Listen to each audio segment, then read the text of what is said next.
the name of Allah, the Beneficent, the Merciful.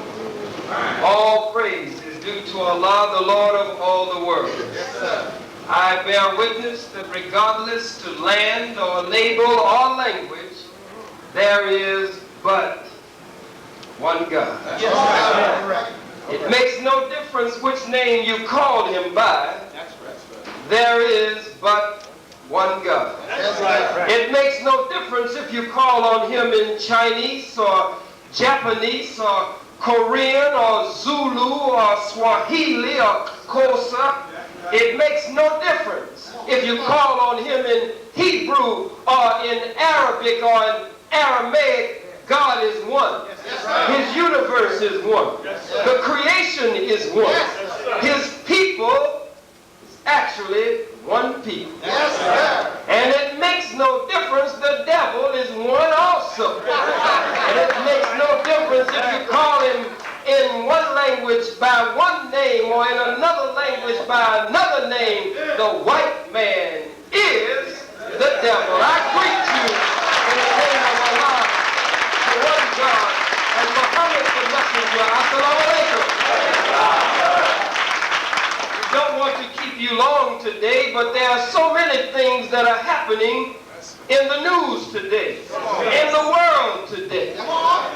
Every time we turn on our radio or our television, we find that there are reports of wars and rumors of wars, earthquakes in diverse places, AIDS and disease and pestilence all over the face of the planet Earth. And today, as young men, you must beware that the white man is no doubt, since he has put drugs in the community and the drugs are not killing you off fast enough. Since he has put a liquor store on almost every corner and in the middle of the block, and the alcohol in the white man is not killing you off fast enough.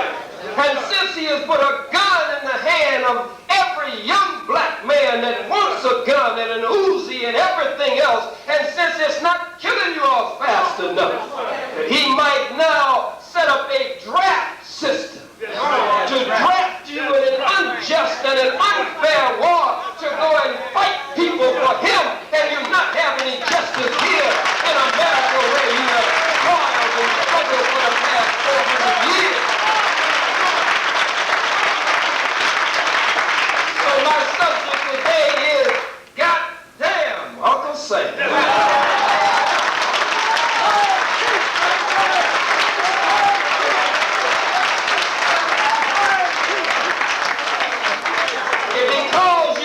Say no. If he says that we need you in Iraq, just say no. If he calls you to Saudi Arabia, just say no. If he calls you to Grenada again, or if he's now planning on Fidel Castro in Cuba and he calls you to Cuba, just say no. If he calls you to South Africa to stand up against Brother Nelson Mandela and the freedom fighters of Azapo and those in Azania of the ANC and the PAC and the other revolutionary forces there in Namibia and in Mozambique and in Angola and all over the hot spots of the world, just say no. Wherever he calls you, just say, God damn, Uncle Sam, hell no. Hell no, punk. You throw your hands up, but I'm not going. All praise is due to Allah.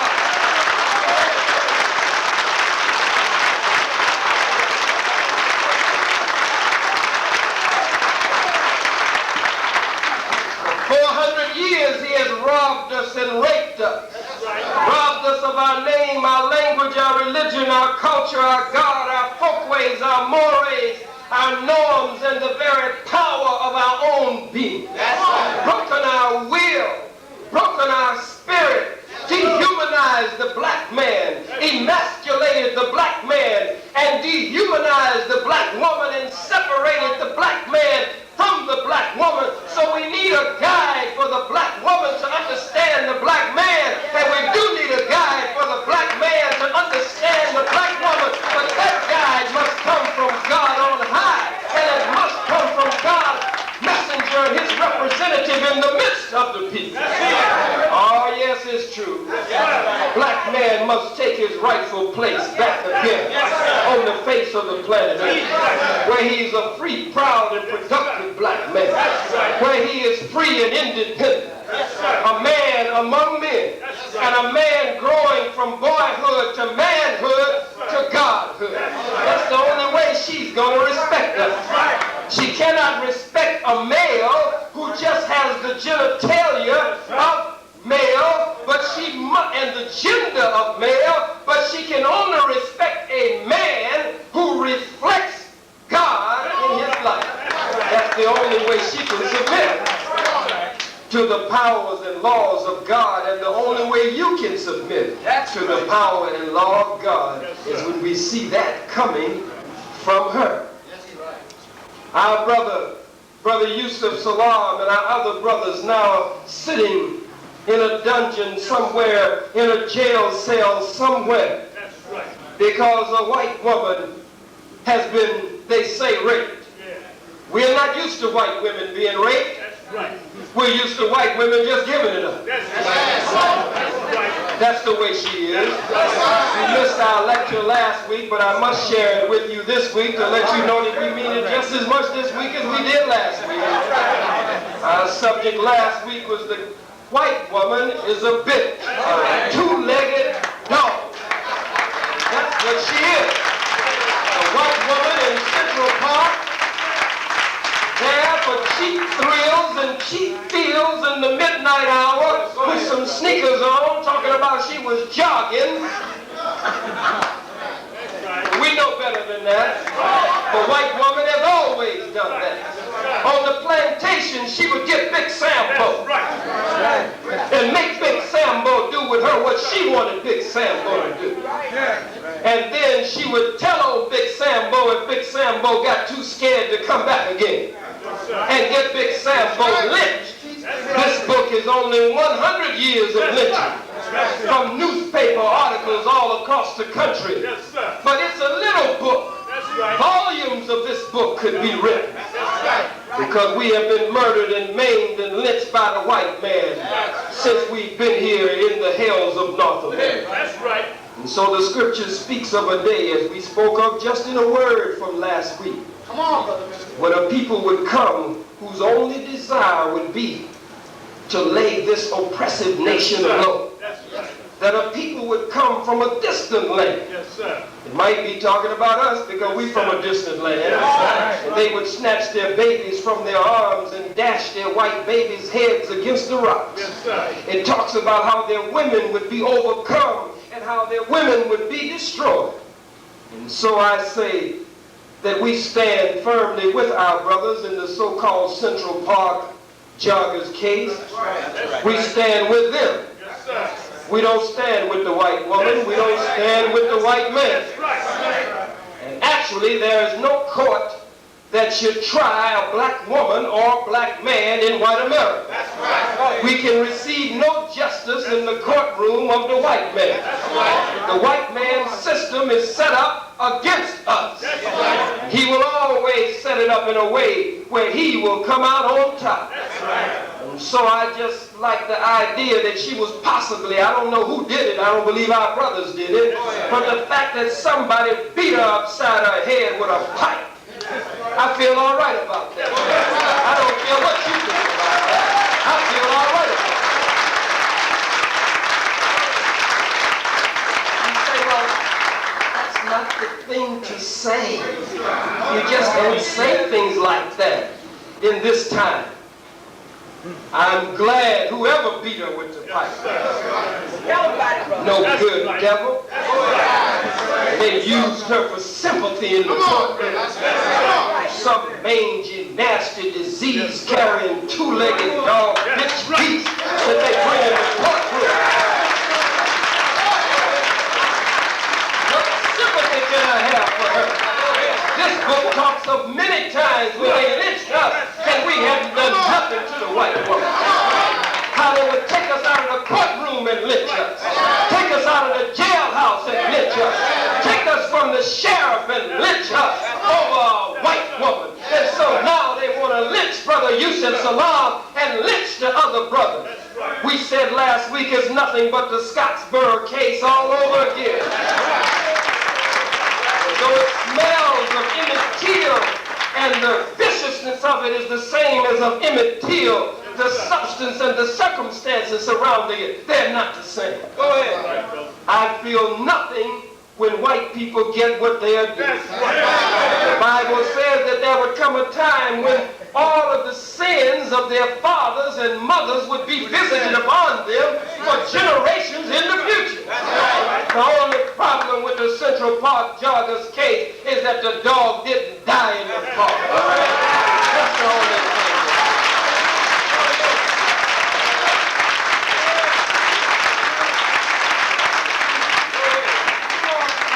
A bitch is a four-legged dog, no, that sniffs around under the tails of other dogs, trying to find a thrill in dogdom.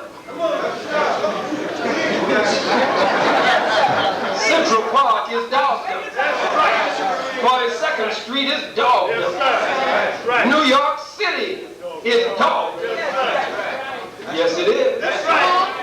So I can't have any feelings for this white woman. That's right. My feelings are for her. That's right.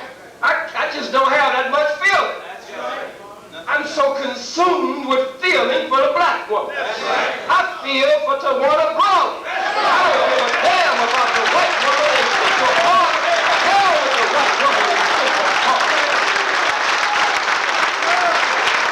My heart goes out to my sister, who was raped by a gang of crackers, beaten by a gang of crackers, and she pinpointed, she didn't lose her name. She could identify the Peckerwoods who raped her, and one of them committed suicide, and they still kicked her case out of court. But here's an amnesia devil who don't remember nothing but it was a nigga. That's right. And they convict our brothers and get ready to take our other brothers to the court and lynch them. And some of you are planning on going and fighting for America. You're planning on joining up. I saw some Negroes on TV. Well, I think the president was right. He sent the troops over to Iraq because of the Iraq attack against us. Didn't nobody attack you, fool. Khomeini, you remember when Iran and America were in it? Khomeini let the Negro soldiers come back. That's what I said, and let the Negro soldiers come back. If you black, you wouldn't even be a soldier. Unless you in God's army or you in a black army, you wouldn't be fighting for the white man.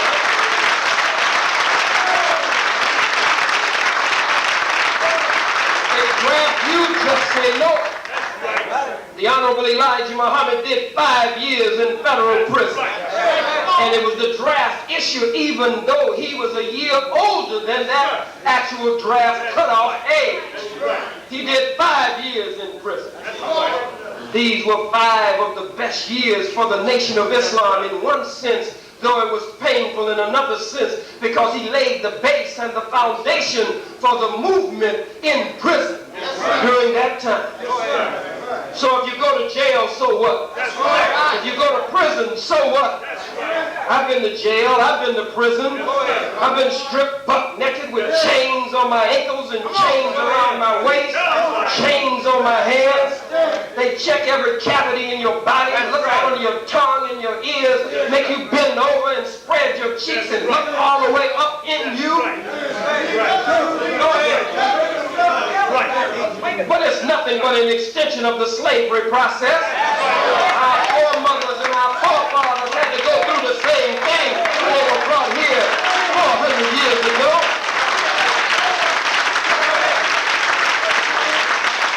Many of you want to be free, but you don't want to do what it calls for to be free.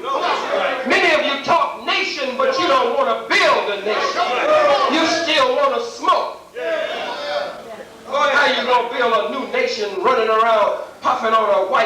nicotine weed that Dr. Francis Cress Welsing says resembles the white male sex art. If you're running around with this in your mouth, you better watch what you're putting in your mouth. Somebody call you to question about that thing, puffing on this thing. Fire on one end of the cigarette and a fool on the other end. And you come out, it's nation time. Hell, it's going to be nation time and you can't even recognize that it's time to put the poison nicotine weed down. Then the rest are drinking all the time. I have to have my glass of wine. What did you see drinking wine, fool? You saw the white man drinking wine. Well, the wine, it's good for the digestion. And a little bit of scotch and Harvey's Bristol cream. You just a white man's nigger in 1990 with a new haircut and a new t-shirt and a kente cloth, whatever it is. You have to clean up from this. Nation time, but you snorting cocaine.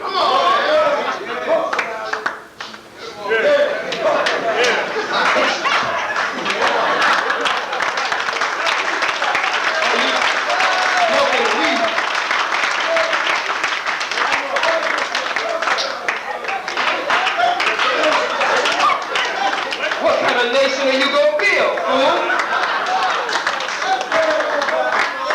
Or you talk black in the daytime and you with a white woman or a white girl at nighttime. Everything you say is black, black, black, but you got white women, white men. You set up organizations and you find a way to let white folks in. Well, blackness is a state of the mind. You out of your damn mind. Blackness is a state of the mind. The lessons we have say that no matter how long the devil studies among us, we will never respect them. We will always recognize them as being the devil.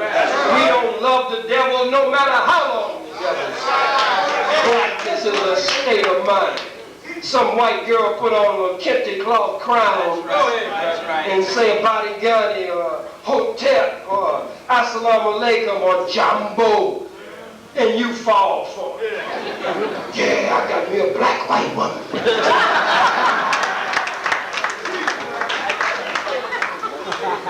No. Too many serious things are happening. That's right. For us to go this route.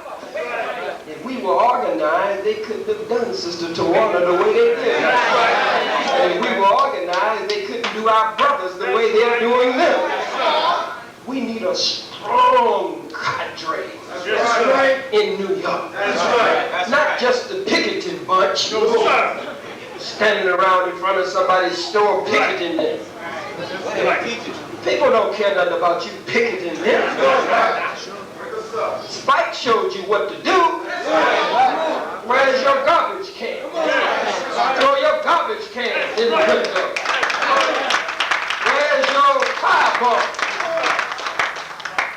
If you would have burned the Koreans behind out, and the crowd would have gathered around a handful and they stomped the Koreans behind in the middle of Flatbush or church or whatever street it was, and you made an example of his Korean behind, tell him to keep his hands off of black women, or you break his hands and break his fingers and leave him there like that, you don't have no problem. You can put up your picket sign.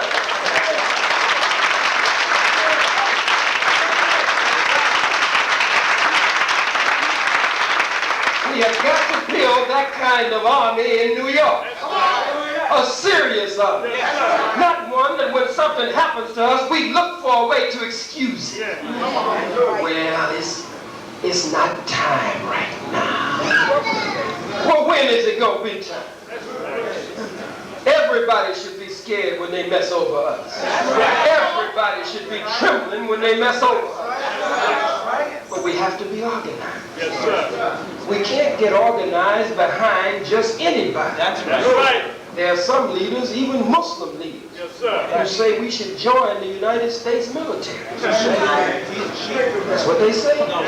There are some Muslim leaders who say if America is attacked by a Muslim country or an African country, that they would fight on the side of America against an African country or an African nation or a Muslim nation.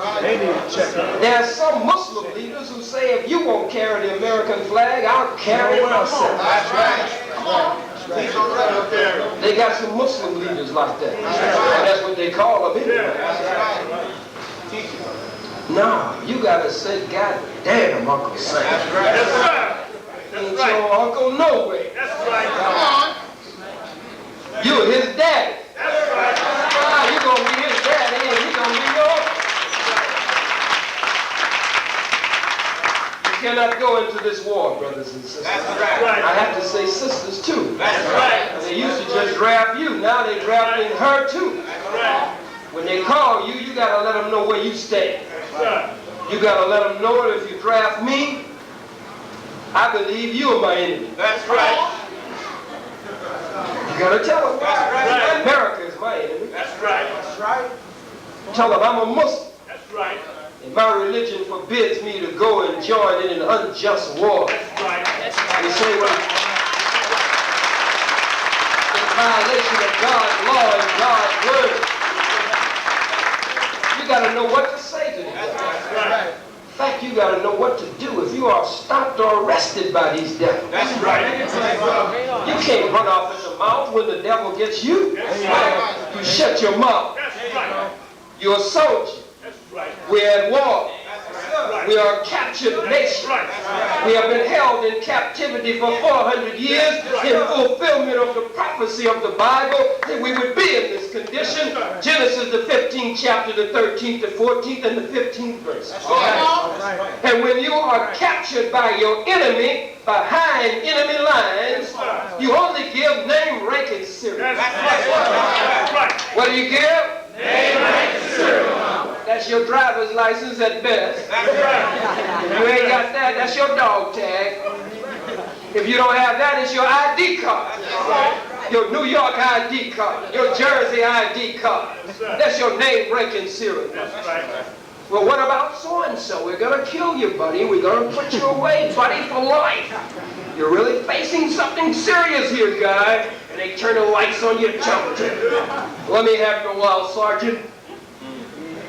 You don't say nothing to this guy. Right. Nothing. Right. Say, I'd like to see my attorney. That's right. Say, we're going to lock you up and keep you there. We're not going to feed you. We're not going to give you no phone call. We're not going to do nothing. You say, come on with it. That's right. That's right. Lock me up. That's right. I'm not making no statement on tape. I'm not making no statement on video. I'm not signing a goddamn nothing. What did I say? Goddamn. So once you sign it, God has damned you. That's right. It's condemned. That's right. You understand? Yes, sir. When you are stopped, when the devil approaches you and puts them with funny sirens they got in your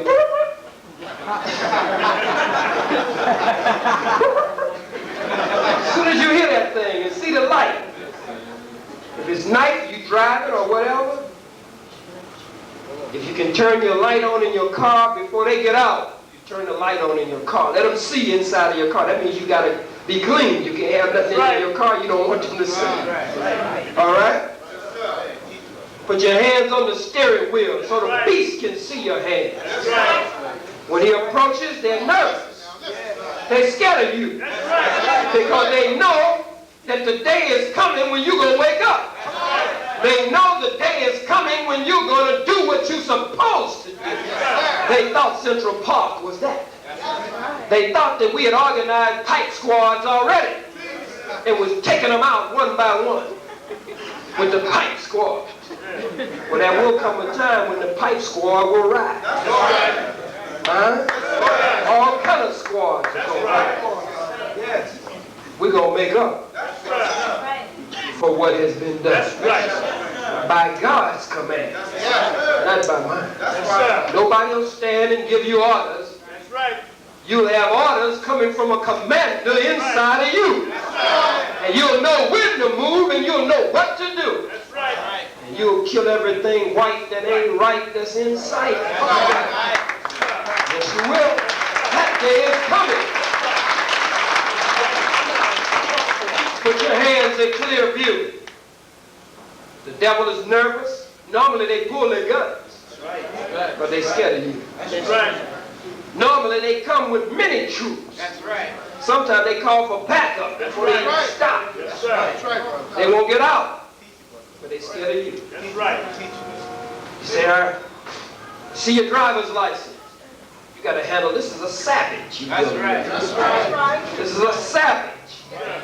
So you got to say to him, sir, my driver's license are in my coat pocket or in my jacket pocket, or my driver's license are in my hip pocket, my back pocket. My driver's license are in the glove compartment. May I get it, sir? That ain't no punk. That's a soldier talking to another soldier behind enemy lines, and for the time being, the enemy soldier has the upper hand. Has the upper hand at the time. And so you say it's in the glove compartment. I'll have to reach in the glove compartment and get it. I have no weapons in the glove compartment. And you slowly reach to open the glove compartment. You open the glove compartment. He's still scared. I will have to reach in the glove compartment to get my identification and the registration. There is no weapon, I remind you, in the glove compartment. Would you shine your light in the glove compartment before I reach in the glove compartment? The devil shines his light. You reach in slowly. Take it out. Get your license. Name, rank, and serial number. You give it to him. We have reason to suspect that you've been involved in a rape in Central Park. We have reason to believe that you so-and-so, so-and-so, and such and such. Don't you start talking. That's right. You don't say nothing. Because when he reads you Miranda, is that what they call it? Yes, sir. You had a right to remain silent, buddy. Anything you say might be held against you in the court of law. That cracker, and anything you don't say might be held against you. So you know anything you say is going to be held against you. You don't say nothing. When they arrested me, about 80 to 90, maybe 100 FBI, GBI, and some other alphabets I hadn't even heard of. Came out of the trees, out of the woods, out of parked vans, cars from behind the building, automatic weapons, the clicking of weapons. All you could hear was the staccato of guns clicking in the atmosphere. All over the place. Scared to death. The main one almost fell flat on his face, running. FBI, FBI, hands in the air, get your hands in the air. That's the way it comes.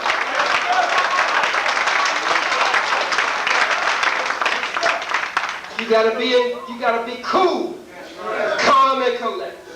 You make the wrong move and they fill you with holes like Swiss cheese. So I stood there. First, just to be defiant, I just didn't put my hands in the air.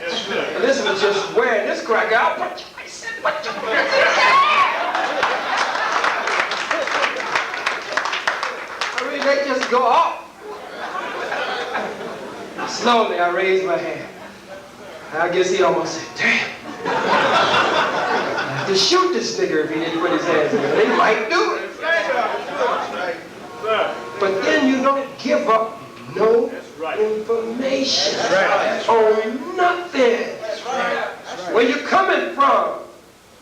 Sir, am I under arrest? Ma'am, am I under arrest? Where you going? Am I under arrest? If they say no, you say, sir, if I'm not under arrest, I'm not under obligation to answer any questions from you. I'd like to have my identification. I'd like to have my identification and be on my way. If he says you're under arrest, you say, sir, what is the charge? You're charged with so and so and such and such. You want to talk about it, buddy? I'd like to see my attorney. If you're a minor, you say, I want to see my parents and my attorney. That's right. Period. You keep saying that over and over and over. They'll try you every way they can. You tell them nothing. That's right. I'm telling you. Go ahead, teach them. I'm not telling you to go out and beat white women in the head with pipes, but if you beat them in the head with the pipe, don't say nothing. Go ahead.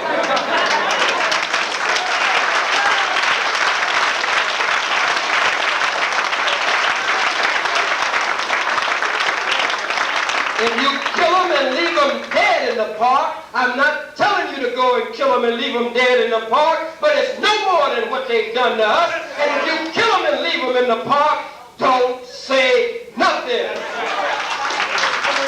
Don't give up no information. Nothing. Then when they do their report, they'll do what they call creative report, right?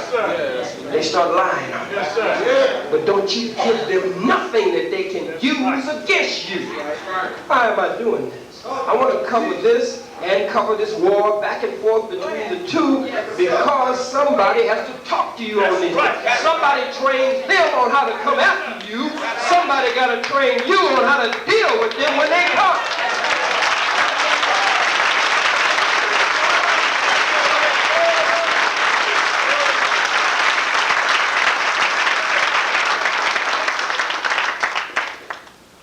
You may not be at war, but you definitely in war. You just the only one ain't fighting. Your enemy is fighting you every day and every way. He wants to take as many young men off the streets as he can. And now he's giving big time. 30, if you get 20 years now, that's called short time. Black man get 15 or 20 years, he's happy now. Because they give him 30 and 40 years. Triple life. That's what they give him. Federal time under the new citizen guidelines. And these state institutions are terrible on the inside. That's what's happening at Rikers. The conditions at Rikers. And the disposition of the minds of those who are over them at Rikers. That's right. Even one of their commissioners was talking about it recently in the news, pointing to the condition in Rikers and putting the blame partially on them where it belongs. Yes, sir. Remember, sisters and brothers, you are soldiers. You are a captive nation or a captured nation that has been held here for the past 400 years against your will. You are behind enemy lines. I don't care how beautiful Times Square looks. You're behind enemy lines. I don't care how the Great American Adventure Park looks, or whatever they call the park where you go and ride on the super duper twister mister and all that stuff. I don't care how it looks. You are behind enemy lines. Your babies will be born behind enemy lines. You are still in captivity. You have been robbed of your name, your language, your everything, and you wear that of somebody else's. It's no time to play games. I can't play the game of leadership. I can't get you to come and follow me because I'm building myself up as some kind of leader. Unless I'm going to take you to the real leader. You understand? Yes, sir. You can't decide to go and jump with anybody and everybody just because you know that we need leadership today when you know who you should be with. That's right. You say, well, I don't like the way the thing is set up. And I don't, much of whatever you don't like with the Nation of Islam, you're the missing link. That's right. That's right. Whenever you come and bring what you have and bring others like you, we got the right teaching. We got the right teacher. We got the right program. Nobody can touch the Honorable Minister Lewis Farrakhan. Put them all together, and none of them can touch him, or all of them together can.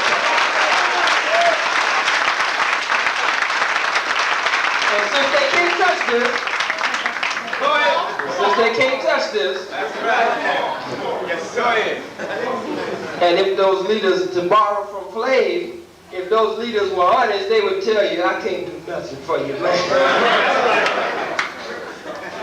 You know, I tried all I can, but I can't do nothing for you, man. I can't do nothing for you, sister.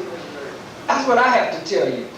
I can't do nothing for you, except by Allah's grace, Allah's guidance, and by permission and the guidance of the guide that he has put in our midst, the Honorable Minister Louis Farrakhan. I say to you many times, those of you who have been coming, if we would have gotten behind Garvey, we would be much closer to freedom today.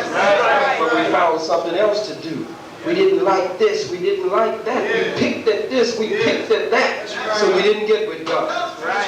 I know we would have been free if we would have all threw down with that term. I like Nat's program. Nat had them scared in all the parts. Nat had a good program. And if we would have threw down with Nat, be all over now. All over. But Nat Turner was not supported. Nat Turner was turned in by our own. That's right. We never throw down with the leader of our day. We didn't lock in with Malcolm. Come on. Malcolm is dead and gone. That's right. His memory lives on. Yes, sir. His legacy lives on. The lessons that he left for us to learn from, they live on. Yes, sir. But Malcolm is gone. It was a rare occasion for me with his wife just the other day. Wasn't like we really had a total sit-down discussion, but I just felt good about the few moments. Yes, sir. Because it is something that, were it not for Allah, could not have been possible even for those few seconds. That's right. Yes, sir. For us to take a picture together, or for me to have my arm around her, to some degree walking in her husband's footsteps today, and connected to something that I'm sure she still, after 25 years, holds some measure of pain as a result of what she perceives or has misperceived, however it is. But the point that I'm making here is if we would have locked in with Malcolm as he was trying every way he could to point us to the Honorable Elijah Muhammad, we would be free. That's right. Much farther along the way. That's right. Today, That's right. you can't make the same mistake. That's right. Farrakhan is the man. That's right. How do we argue with that? That's right. Go ahead. He out-raps the rappers. That's right. He out-sings the singers. That's right. Huh? That's right. In terms of action, he out-acts the actors. Huh? And he's stronger than the athletes. That's right. He's wiser than the leaders that are out That's there. right. He has a track record of many decades of work, That's right. and he has not betrayed us anywhere along the way, nor has he deviated anywhere along the way. All of it has been used to make him a bigger and a greater and a stronger man in our midst. How do you get around him? Come on, brother. Good question. You think of that. Think about that for a second or two. We don't automatically take the side of the Arabs in the Gulf, and we want you to understand that. First of all, we understand that it was the Arabs who broke our backs during the Arab slave trade that weakened us for the American white man and European slave trade. And the one who calls himself an Arab today is not the true Arab. That's right. He's an imposter perpetrating Arab. You are the real Arab. He's a European, a Johnny-come-lately, that came to that area and controls our oil and our wealth in that part of the world today. But you are the real Arab. You are the real Hebrew. Not that European that has taken over that area and set up an illegal, illegitimate nation called Israel. That's right. That's right.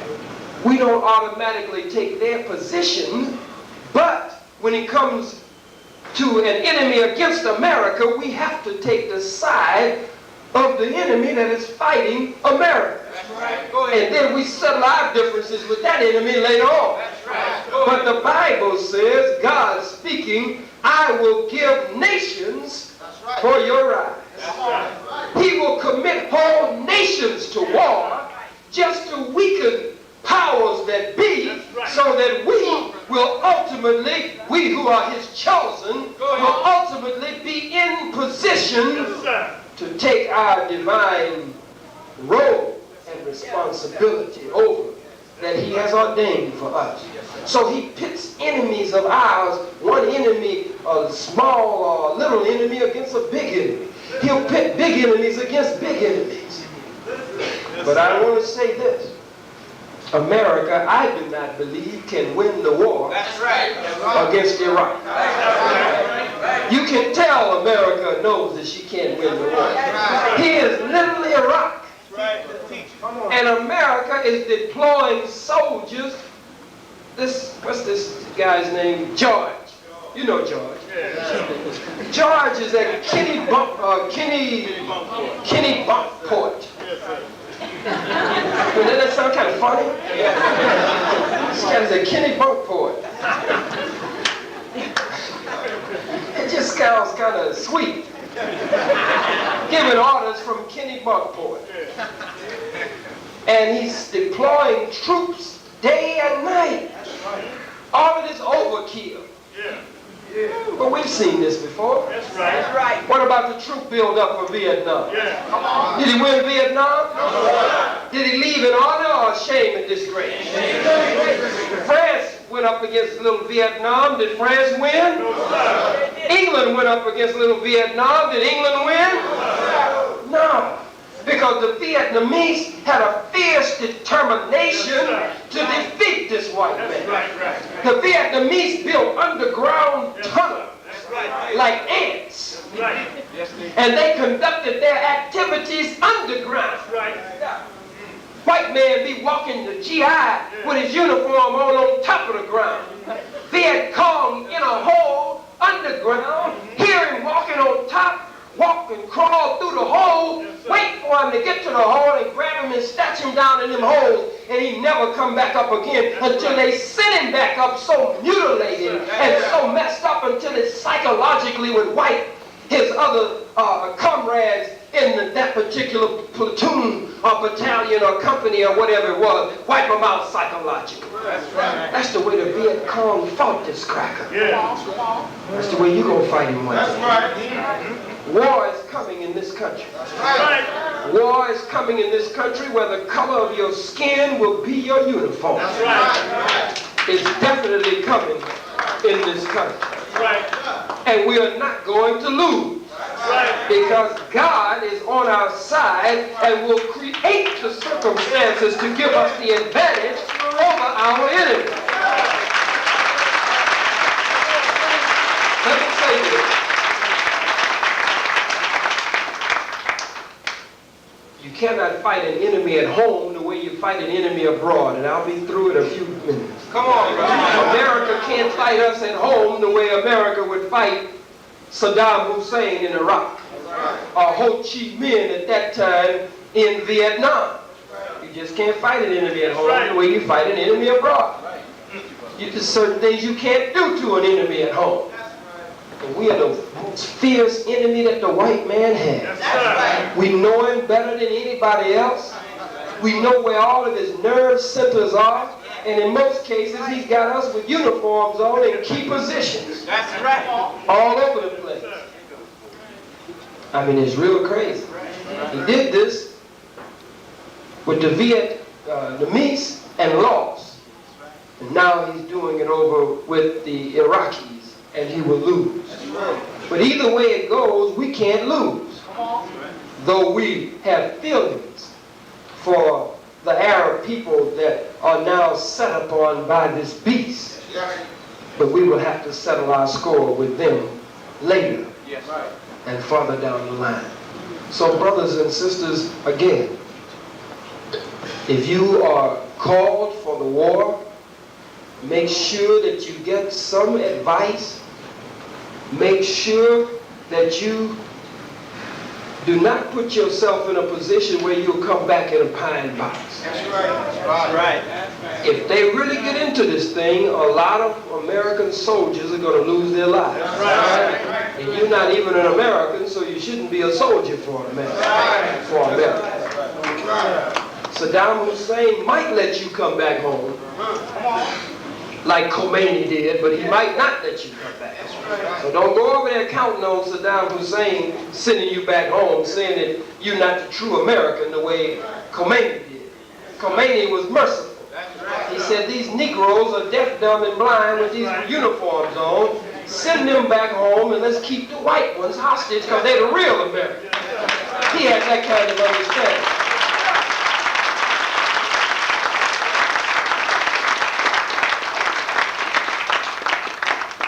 But brothers and sisters, in a few moments we might take just one or two questions. On the question dealing with the national, I want to teach a subject on that and the American flag. So hold that one, because that one will get me worked up. And we want to get out of here in a few moments. Do you have any questions? Hand in the back. Well, Islam, Vila. Y'all gotta understand this war, right? If you go over what they're gonna do, you sign yourself. Yeah, not like you sign yourself. Yeah.